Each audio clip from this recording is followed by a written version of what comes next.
This is Boadu TV. Truth and integrity.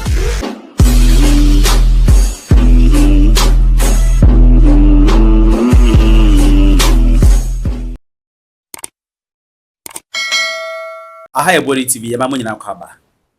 Abronye DC. Ese Mahama betena edwaso yi Galamsey no sisi anu ayde. Omu tu ni sa left right corner. NDC executives atom hogum. Ena omma ye mom appointment no mu tu Galamsey. Mu tu Galano sisi de anu ayde yensu nyina besai. Chief Justice Moyinedi afi na mo se ne petition na amafo de buy no mo san kwoto aso. Eti mo kwoto aso ayde. Mu gina de ba ko peso na mo di yinedi. Se tuo si tre na aka na mo kwoto aso ga yeten. Abronye Asɛm. Mo kwa kwoto aso se mo to aso sisi na ayde. De na mo koye. Yes aba Mahama ba wabo a car wabo de go 10 million. 10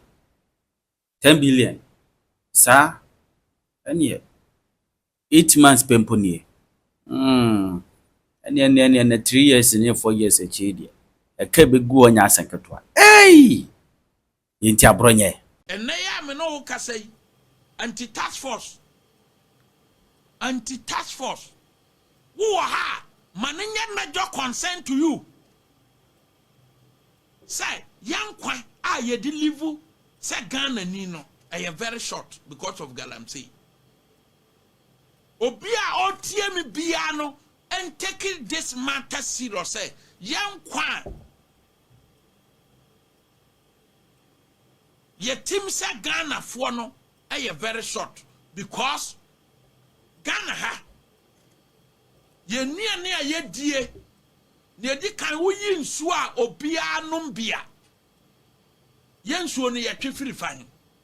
ye various nsuo a yetwe ne nyina no enye river plat na ye river densu ena akona afọ man no ho enyina ahia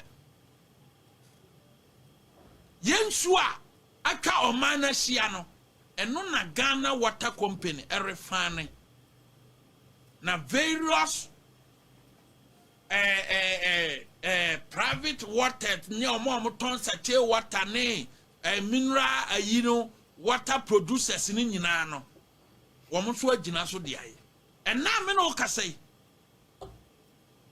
se Ghana Water Company kasai ensuo no epa de esese refine no 100% ansa na nipa timanom no wanya hodene na mom Ghana Water Company said they can only do 25% because and nam said the Galamsey and niema apolutu nsuo no aban no entimi spend they don't have money so metima ye ama nsuo ate krogen dia mai because I'm find a lot of things are koso ewo nsuo no mu no so omka so mo ye no even to 50% e dia amaye se omanya ensuo ye ntimi nyere entua yentimi ntue ensuo ka enti omo ye no biara de amaye na mom asaoman no se ebenya nsupa anoma we should try as much as possible to fight this Galamsey menace no eno na under his excellency Nanado Danko Akufo-Addo wose se MPP belu sukra na Galamsey yetu ase a yebeye NDC fa chire koka se MPP mpese wo mu bedidie no mo de ba ombe mo maye Galamsey adidie and the effect is that enipa bia wo Ghana bia nam se nsuo a ye nom de koye mu Galamsey ehwo niema apolutu nsuo nti se wo tena asase so Nyankopon ma wo 70 a yenim se yenom agidifo no sa na tie e wo twere konkon no mu a o ma wo 70 years ya sa 70 no enam nsuo a yenom a nsuo no ye polluted with bad chemicals ya very very dangerous to our health no e konsuo mu ma enum nti onyankopon emfie 70 no a ode amaye no wachara 45 years because of Galamsey activities, because 24/7 and so na omu polutu no san so na omu di bibibi eti ani kakra bi na ma afa pipe mu aba ne yanya bia ye den anom enti se nyame ma wo 70 Galamsey hu niema ebe ma wodi only 45 years na te say 15 years de na 45 years no emu yade emu ko a wo beko ansa na wawuo no ene mu ka wo bebo no eno so kra ya asem se wo ska wo de be fight sa yade no so eye asem foforo ye ni ane ye pe ye mpe Ghana hadie anwumre ye pia ye wo regency bi a wo kwa wo po wo mpe anya dokono ne be dominate a eye fufuo ne be dominate anya fufuo ne be dominate a eye banku ne be yeden ebe dominate sa nuane a mebobo so say ye banche say ye mankani say ye abro say ye bode ni nyina no Galamsey activity Galamsey chemicals awuramo a wudi a enya effect to the body eno ewo ho ana wo develop yade bia wonhu ba bia efiri eba na ebi ni wabusuam na obusuan ni bi nya bida na mom ne ye digu yeyam ye ntosi ayedie ye bibibia ayedie no Galamsey niam emframa ye home ekoyemu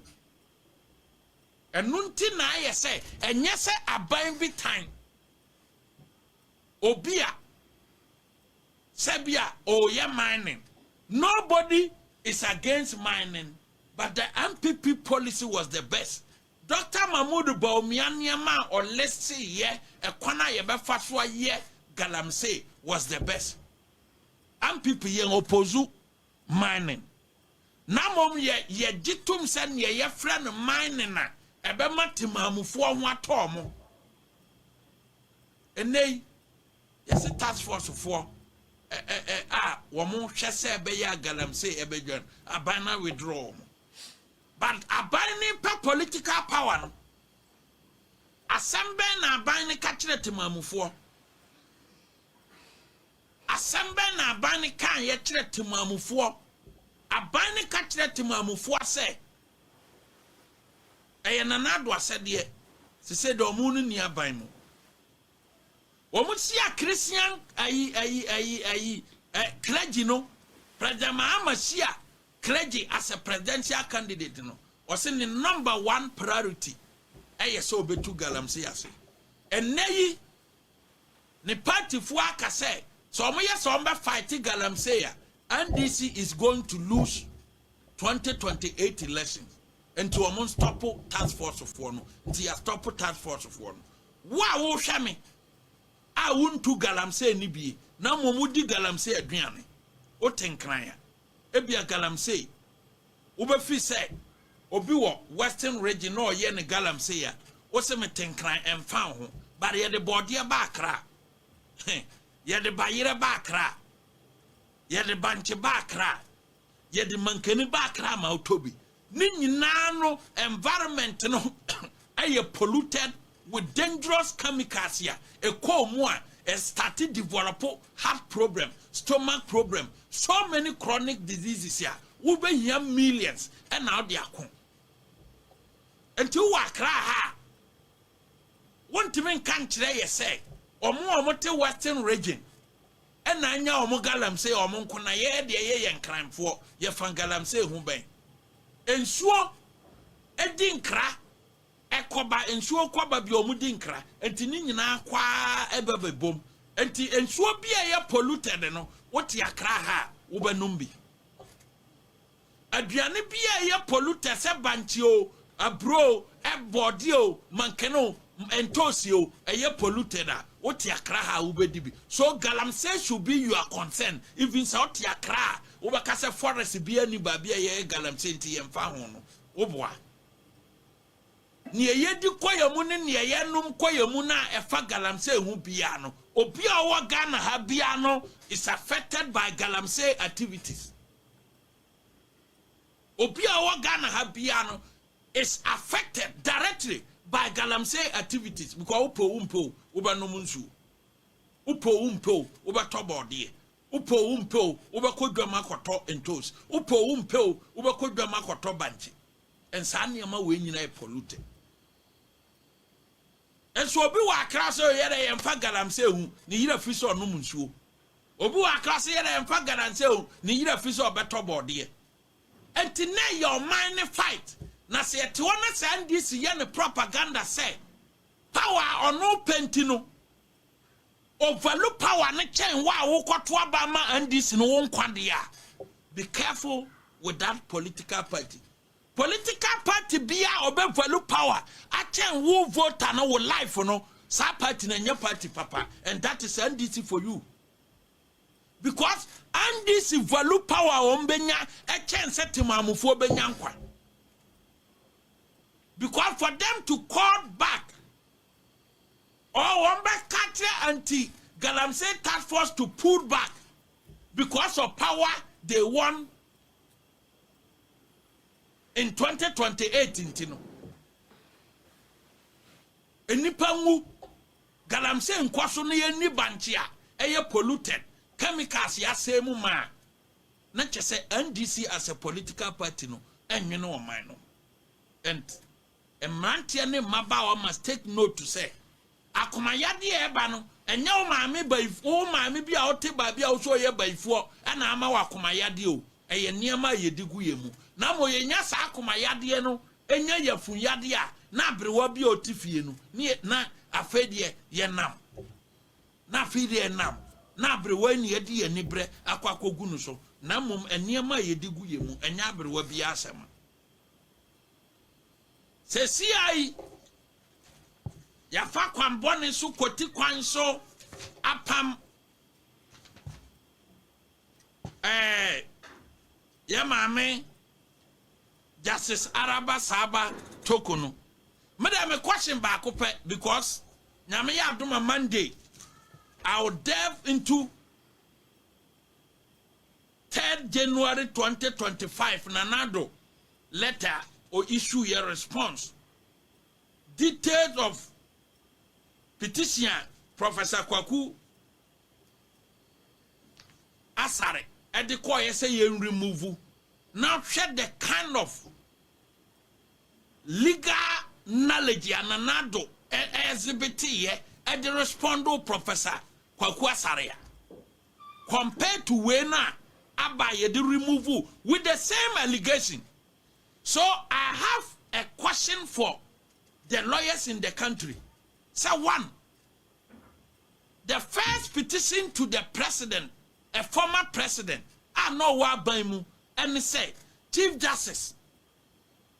maybe Ghana for lawyers no. I almost say, Chief Justice removal no, I granted in law no. Near the kind, a first petition. Akoye bra na nado danko akofo adote so say Chief Justice atutu kwan ni kunu ni ayia eye judicial travel policy eye den eda honom ema judiciary for Chief Justice ne na se for policy eda ho. Now grants wa Kwaku ansans ai Kwaku Asare rezi ye Professor Asare rezi ye e woni petition mu aye dismiss ye no. The same grounds and Daniel Ofori erezi ye ne ewo ne petition ni mu a ye de dismiss Justice Araba Saba Torkorno. Eti my question is more lawyers no so far more divided opinion in this issue no.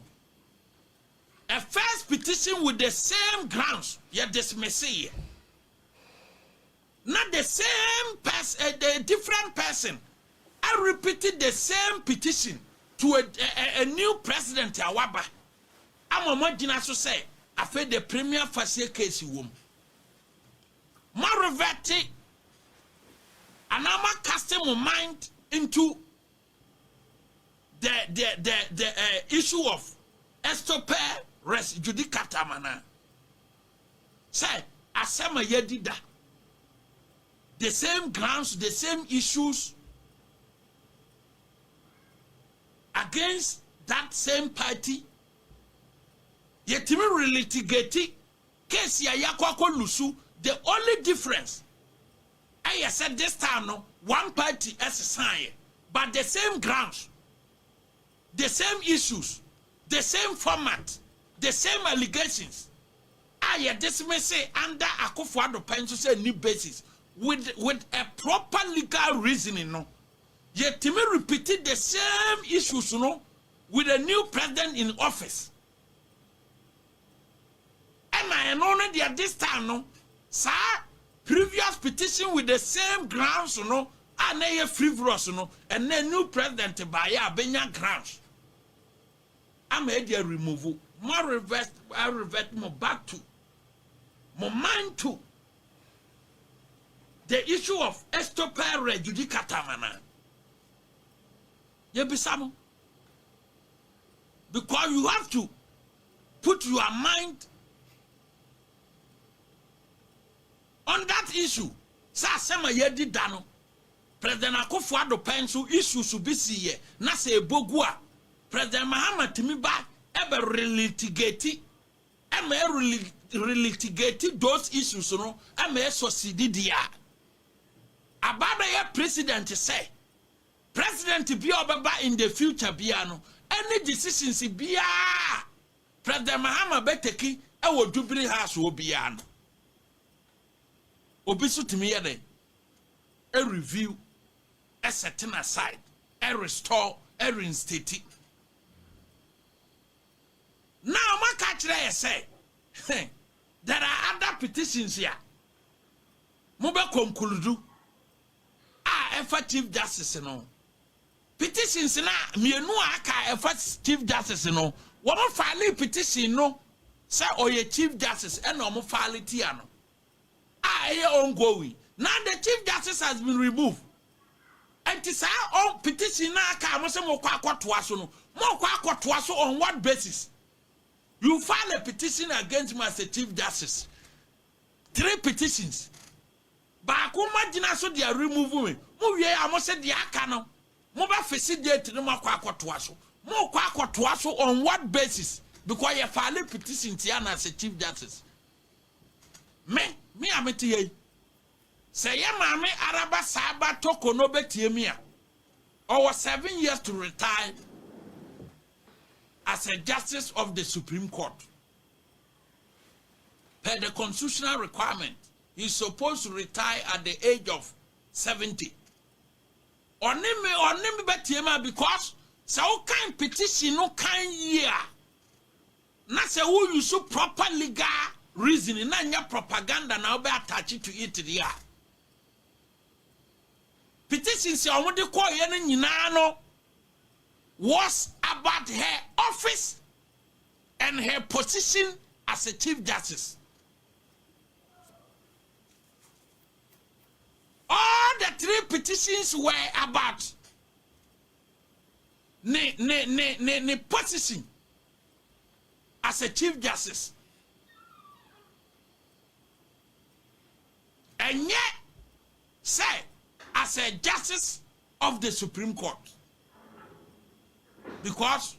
most position as a Chief Justice, you know, and ordinary 2 years and he should be removed as a Chief Justice. And they are removed. And as a warrant, the warrant issued by the President John Dramani Mahama on 1st September 2025, the warrant clearly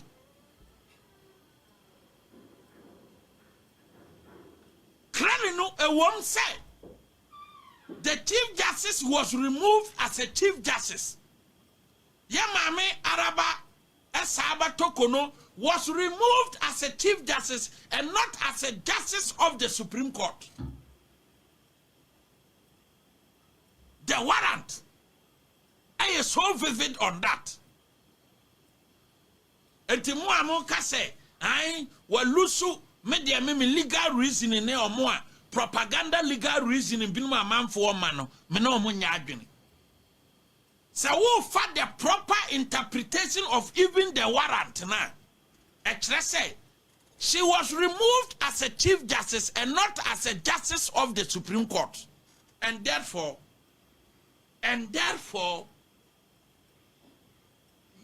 Yemame Justice Araba Esaba Torkorno should stay as a justice of the Supreme Court. Still our position at the Supreme Court, and Obetuma resume adwuma and ne because President Mahama and remove no as a justice of the Supreme Court. Namom the position ye appointed no ana yamfa ne say yaji ayeden afri ninsam. So that officer all kwakoye adwuma like any other justice of the Supreme Court no, that office is still there. And me de obetie me a onko no nkonko tenam no nya na dwuma said the justice of the Supreme Court na on retire na onko fie onyame ne mre na ye mre pa na se ye sha obi achi e ma nipa no edi trogu so a ye sha obi achi e de atata to so a onyankopon fa ne bo a on tonentem namom ye namo isi ye nipa de bibi bia ebeba ye life mu bia no esese tenase ne ebisa se edien na me ye ya saade we eto me nti otie me a onya gidie wonanim se ebe ye no nkoye na dwuma as a justice of the Supreme Court no nkofie after all or start all high court and a wabrumu akọ court of appeal and odi akọ Supreme Court enti onkonkoye na dwuma na nyame boa no nyame mana hoden ebo no ho ban nyame so be mana hoden amu oduru nyame be mana kukuduru amu oduru nyame be mana akoma pa akoma foforo be wohoro na akoma amman oni na busua no nyina hoden foforo no odi akọ ye adwuma as justice of the Supreme Court on tramu eninasem na onko me de mafutu na nyame mre ena ye mre pa yasem nyina ye de ewo yitim oman Ghana yakoba election bebre starting from 1993 to 1996 yenya ye fourth republic in 1992 your constitution started ye adwuma 1992 oman ni nyina agitu mu no yenya ye first parliament starting 1993 to 1996 na so your first parliament na yenya ye first constitution we ye free soldier aban mu 1981 soldier aban no de ba ya beduru 1992 ansa na ye kọ abato man the New Patriotic Party ebo kọ to ye na yenya ye first parliament no the first parliament no 1993 to 1996 na by election ewom emako 4 1993 to 1996 oman Ghana yenya by election emako 4 by election number 1 New Adubiase ewo Asante region 1993 amanyoku ewini ye the National Democratic Congress. Ebra ye 1992 elections na 1993. And I call your first by election Rashebe Jwania na owo New Adubiase ewo Asante region. And Tibabia di Kenya by election first. Ebra ye first parliament in the fourth republic Asante region New Adubiase 1993. Amanyoku edi nkunim the National Democratic Congress. The second by-election in the first parliament in the fourth republic Wanchi East. Meka Wanchi East ya. That time ni any time constituency. Ni any banda constituency na mom ni wo Wanchi West and ni wo Wanchi East. Bane banda constituency ma me ye den. Emma meka ho Wanchi West no na ekova time banda Enti your first by-election the second by-election in 1995 Wanchi East Wanchi the current Wanchi constituency no near Kano Wanchi East in the first parliament in the fourth republic no 1995 the second by-election amanyokua edin kunim saa by-election no mu no NDC amanyoku NDC amanyoku mrase bedwani na owene ye no NDC take it no odi 1 year parliament eno lusu general election demand the new patriotic party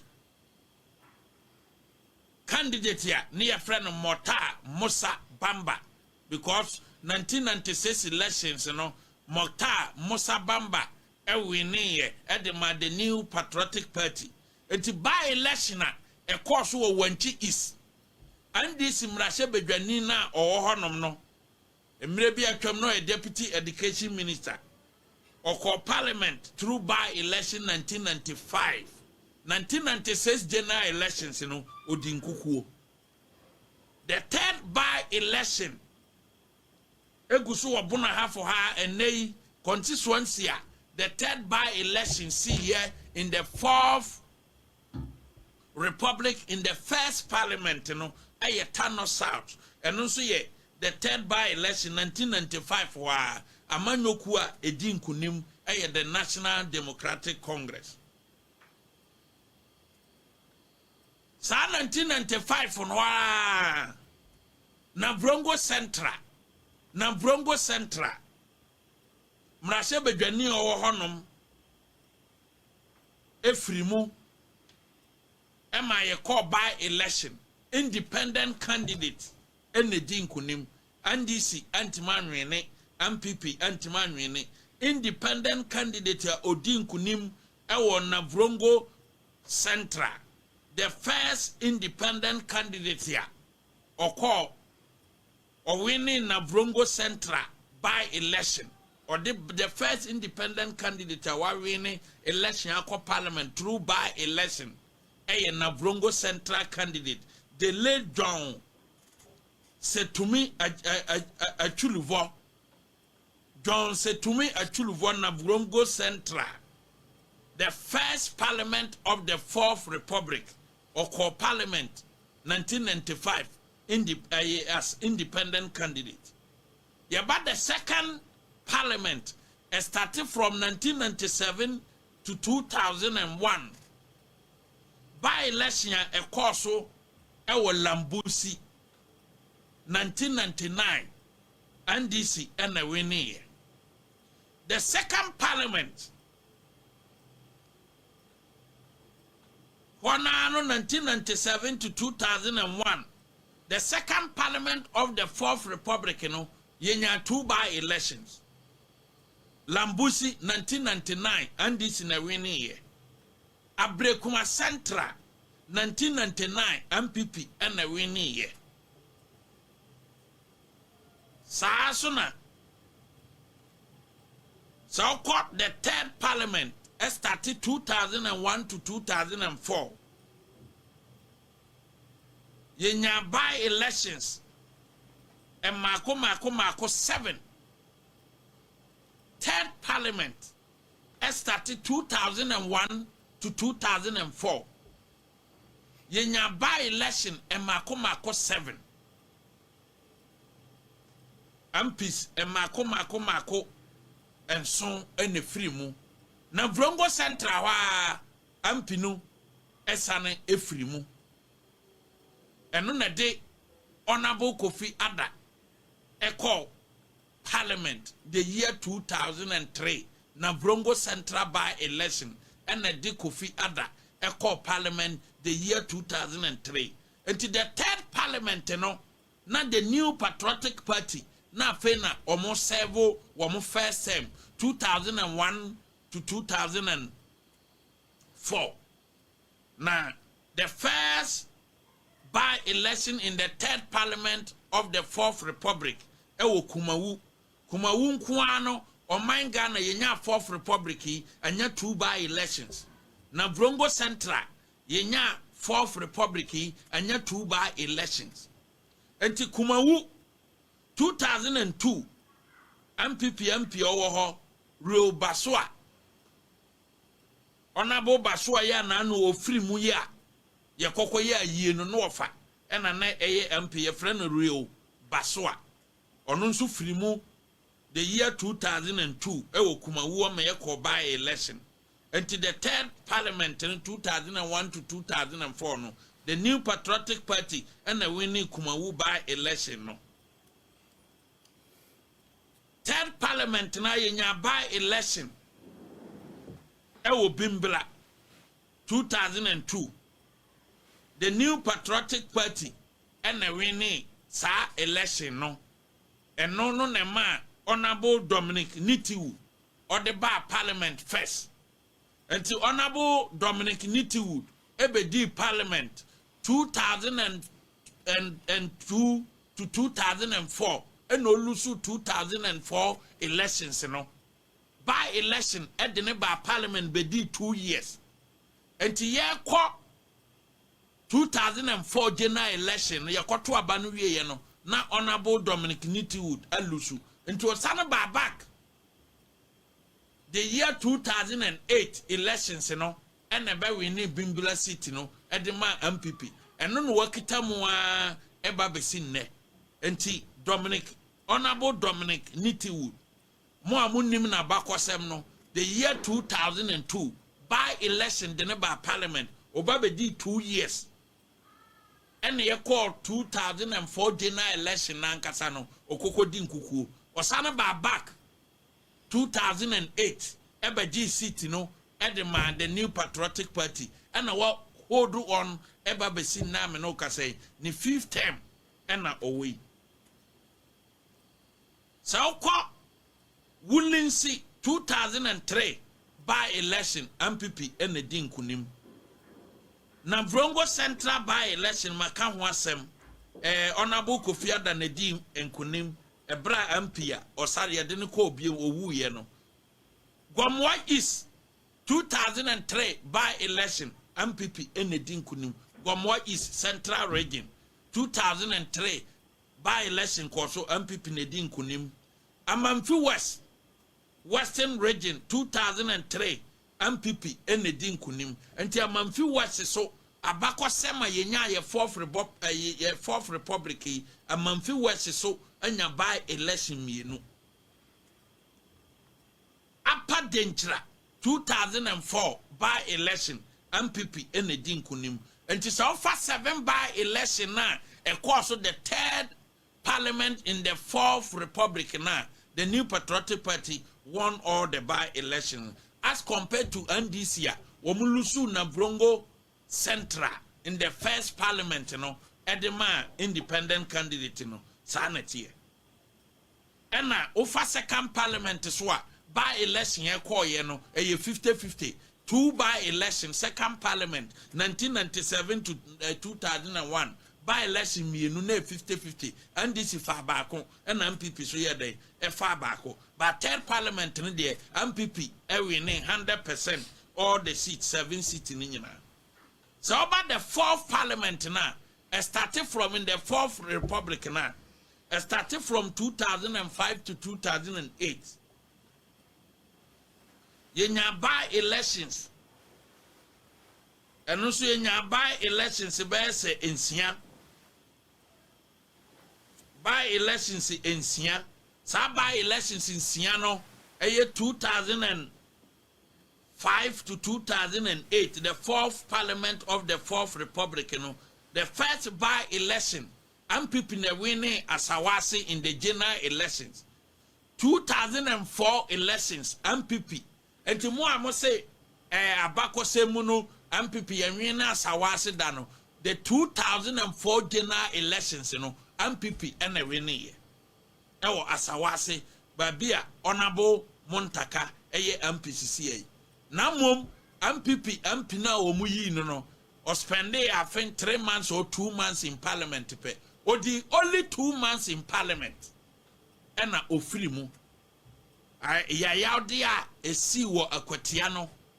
saa so na wokɔ asawase wa Asante region mrase bedwani a owe ne 2004 general elections no okɔ parliament no afin 2 months pepepepepe ena ofiri mu nti ne yɛsɛ yɛkɔkɔyɛ by election nti saa by election na yɛkɔyɛ no wɔ asawase 2005 no eno na de honorable Montaka eba parliament by election na de honorable Montaka ba parliament the year 2005 nti saa by election and this in a winning year Odododio MP esufrimu the year 2005 ye kokoto ye no andis na weni ye offense south ewo Asante region wa ye nya by election no MPP na weni ye Tamale Central ewo Abakosem eho no enye ampinu angu na mom na oye MPP mrase bedwani a eho so ya wini da eye Professor Wayo Seni ena ose o jai no wakwa contest as independent candidate nto jai no ema ye kokoye by election ye by election no by election ena di Inisa Fuseni eba parliament the year 2006 ebra Professor Wayo Seni resign ye say opesa oko independent na mo on support party bia bi ye koye by election ema city no NDC take over formina by election eno nso ye kokoye ye no the New Patriotic Party enedi nkunim ye Konkranza North eno nso nyese MP no wafiri mu na mom allegations upon allegations eto no wo America man mu ntino omu declare seat no vacant ema ye kokoye by election 2007 ema MPP amanyokuo enedi nkunim uba 5th parliament na started 2009 to 2012 5th parliament 2009 to 2012 yenya by election a course one the first by election in the 5th parliament of the 4th republic 2009 to 2012 aye cherepone 209 hona no ena MPP yemra she bedwani a ye friend Doris Asibi ofirimu ye kokoye by election no NDC NFI ye ko drapa 2009 hona no ekokoye by election NDC NFI Honorable Kwesi Amwako na Honorable Ankama no mo friend no Honorable Amwako Ankama no ye deputy chief of staff to Honorable Kwadwo Mpianim ono na 2008 okokwa wini atiwa edema ye 2010 ena ofirimu former deputy chief of the late Ankama ofirimu nti ye call atiwa by election ye kokoduru ye no MPP amanyokuo ena wini ye nti so far the 5th parliament na started 2009 to 2012 na ye nya by election e mako miensa NDC famu mienu MPP fa baako the 6th parliament of the 4th republic started from 2013 to 2016 and on the first by election 2013 to 2016 ebrana NDC na waban mu no ye call Akasi South by election ye call ye NDC na winning 2013 wa buem MP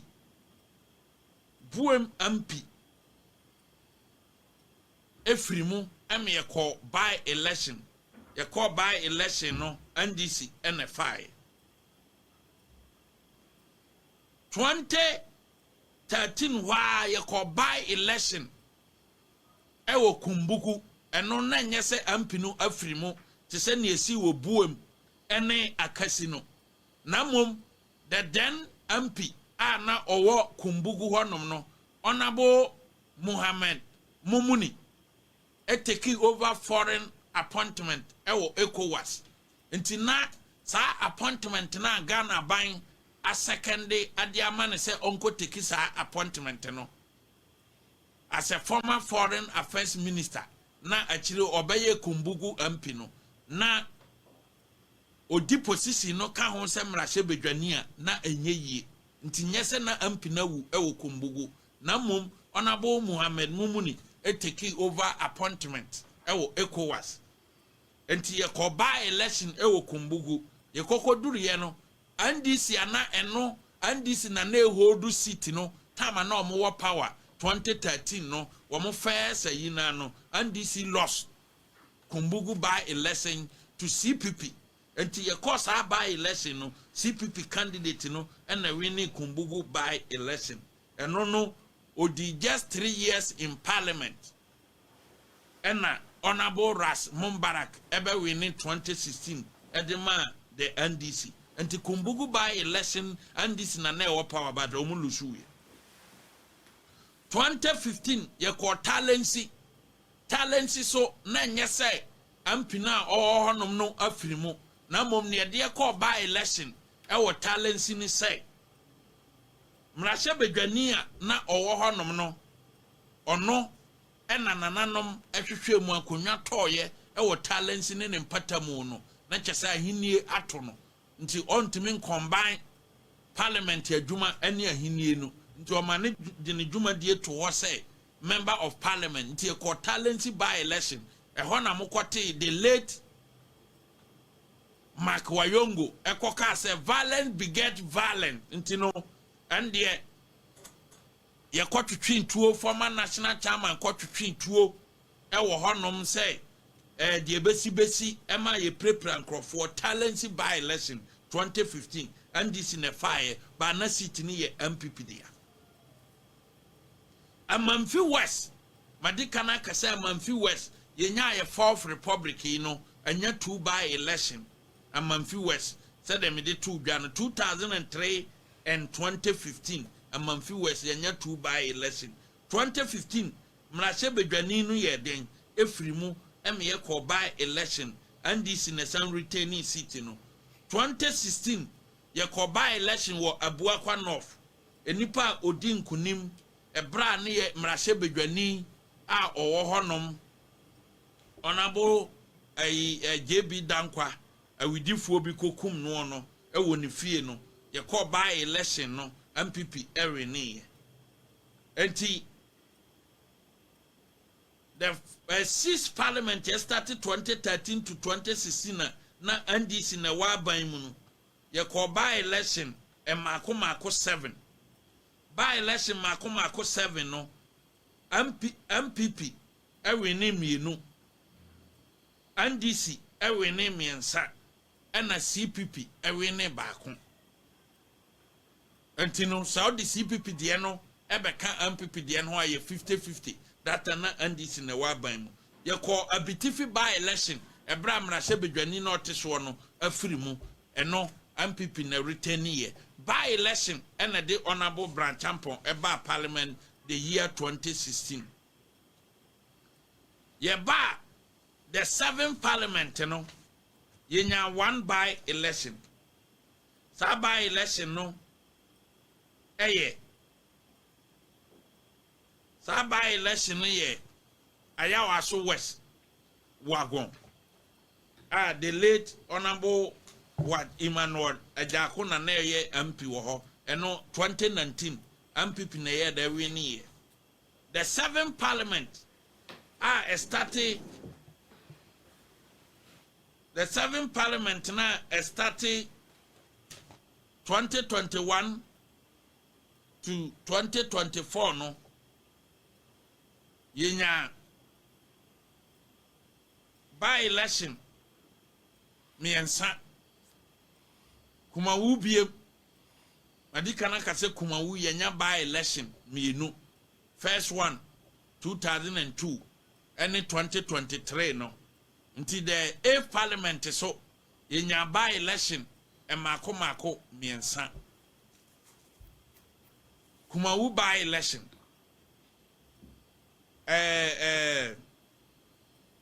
asin of by election na edweso by election miensa no MPP win mu mienu na NDC win mu baako nti sa wo hwɛ analysis ni nyina na e kyerɛ sɛ enye by election na nkasa ene de political parties yɛdɛ ɛba aban mu sanka yɛde by election ene ejeje political parties bi strength dia nka ebeduru ba bie no nka wobetuma ka sɛ NDC ɛma aban mu da ebeduru ba bi so no wobetuma ka sɛ by election MPP winning 100% ne kyerɛ sɛ NDC ayɛdɛ agu but NDC etimi ba power because they lost all by elections in the third parliament, you know, MPP war, but yet wamutimi organize ye eba we need 2008 elections, you know. Me masa analysis we ma MPP who say yemfa by election and determine and say and assess party no ujina no kwande ye assessment here you get it wrong until all MPP members, you know, who say we have a party to organize. We have a competent leader to elect, and that person is Dr. Alhaji Mahmoud Bawumia. Yadamase. Mawie no, asɛm a ɛba bɛtɔ hɔ a ɛdi kana ɛse sɛ obiara yɛhwɛ ne yɛka ho asɛm ɛyɛ abosomi nsia $10 billion ɛna abɛka ɔman ne sika just 6 months in office. Kwasi ame no mmienu ɛpɛ sɛ yɛhu any ahwefo hu ni say na nado danko akofo ado budget no supplementary budget no it take year up to April and to say okay sa within this short period for at honorable to force in budget this is $10 billion and na beka o minor debt ho dia ye free asia baba ye assessment say $10 billion no akwan ben no mo dia ye organ ha e fa hin na ewo how many kilometers and I say ye o matua because me no mienu nim say contractors ya ukwa all the regions mo hwe me no mo bagi atum no enim say all the regions major roads nanado danko akofo ado start here no this government no e ma omo ye den e stop we sa contractors ne dodo na so awuregi certificate say nka ban we yaba no obetua omoka no nka omakọ site akwa complete adwuma e wo honom na timamufo hawa enam so the previous government na nado Bawumia government this akwan ne nyina ma contract no kombetima yeden ayi afiri honom but ye this certificate ko ye babesi esa mre ya NDC taking over no 98% of road contractors yoma submit womu certificate efa akwanya various roads are air cost womu ye ni bia no this government entry omuka agenda 111 contractors ya abandon agenda 111 some educational projects ya abandon some ongoing chip compounds ya abandon big projects ya air course with various college of education ya abandon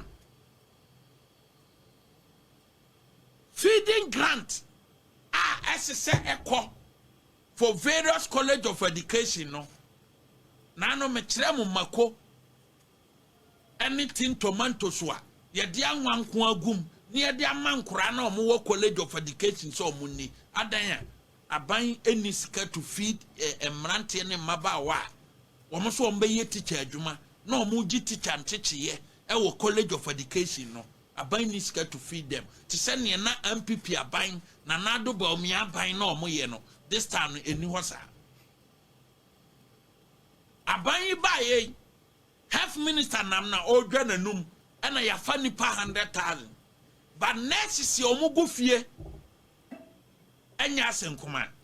enkrofo aban we ba ye wayu omadi e wo public sector over 500,000 workers ena ya ma omakwa akotena fie na ya budget for womo previous government budget eketa for womo no besi na me no mo kase no obi atifie nkrofo atifie teachers atifie nurses atifie womo wom so a yentua omoka college of education omo wie no hwese se de afibia ye no se every year bia no mu wie mu 1 year mandatory ayinu ria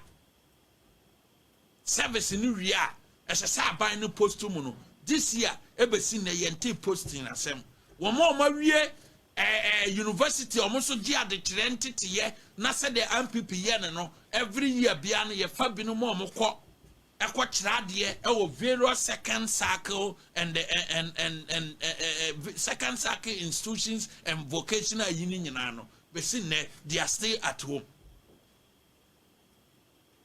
The question is, if Sabino entry contractors ka Abino enye sika nko College of Education agenda 111 ya abandon yen recruitum crofo yen fan crofo adwuma sa 10 billion aya added to the public debt no me no mienu sa oti comment section ho wo hwe wo Facebook wo ti abrochire ba bia wo hye bia se Ghana ni no sa 10 billion na $10 billion na besin ne yen wan de kra ban ne de aye no what it means ni say eye me no mienu ana ombeji sa sika na kwa kotua. So if within a period of 6 months the government able to spend $10 billion will add $10 billion to our debt deficit in the year. As I say, we are Ghana ni babunu ni abranti a wo ba say. O man bi na nya $10 billion na. Enka nipa dodo ase na obetima fa omo. Enka akwan a ekoso na obewia na. Now $10 billion ye de aka o man ne ka ho within 6 months period. But agenda 111 ya ebetima fa enipa over 100,000 direct and indirect jobs no nyina no ya abandon agenda 111 no because the completion of agenda 111 no and ebema babunu mamia waton bidie e de ahwe ne ba mamia watete mako ne etia wom e wa abrochire na no ka boso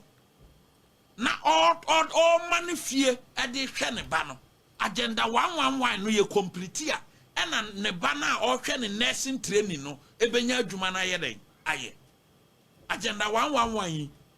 abosome nsumnie abosome nwotwenie abosome nkununie contractors ni nyina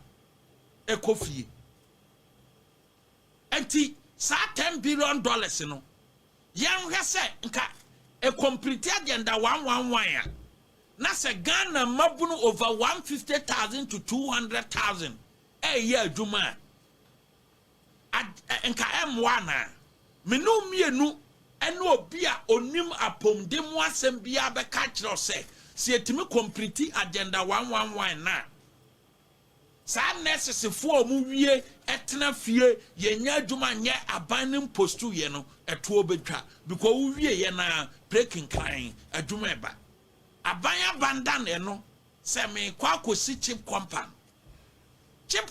so entimi recruit the number of nurses here district hospital betima ye den afa because if a chip compound ebefa 4 nurses here a district hospital ebetima employ baako ebia betima employ ebe 150 nurses at a go. Yes, because they will run a shift. Into $10 billion na Bank of Ghana abu akonta abeka o mine ka ho no ye pese hu se project ben na komu because say ye Ghana fo ayetu ato no de ne ye friend accountability ne ye very very vital at this moment of discussion. And as a Ghanaian they yentimi gloat over those issues no as say bisa ne ye because all akwanya hodo enyina no ay abundant so hina sika no eko say bisa president Mahama nabai na mo wa comment section so ma fa no say ye politics no ayemasema mo na no mo say aban hwe na akwan onye na ban no ma contractors tisi mo omo ye na new government iba ye wo ma free site na mo ye din no aye mo ma sema because this time there eye NDC there mo question say ade na kwan we ye na contractor free site ade na brekum sampa kwan ye na contractor free site enne amanfo enye dede bi because mo party na aye den aba into omu party banner so omu abandon road is okay but yeah we the taxpayers money enye party asem your minor asem ne ye the ye kan o minor asem ne ye kan ye na ye num bi ye de pressure to na nado so say opo there are some major roads in the country as so ye and only your man chichiri and a ye num be as MPP ye say ye de dwun man ye kan ye wonso ye NDC nia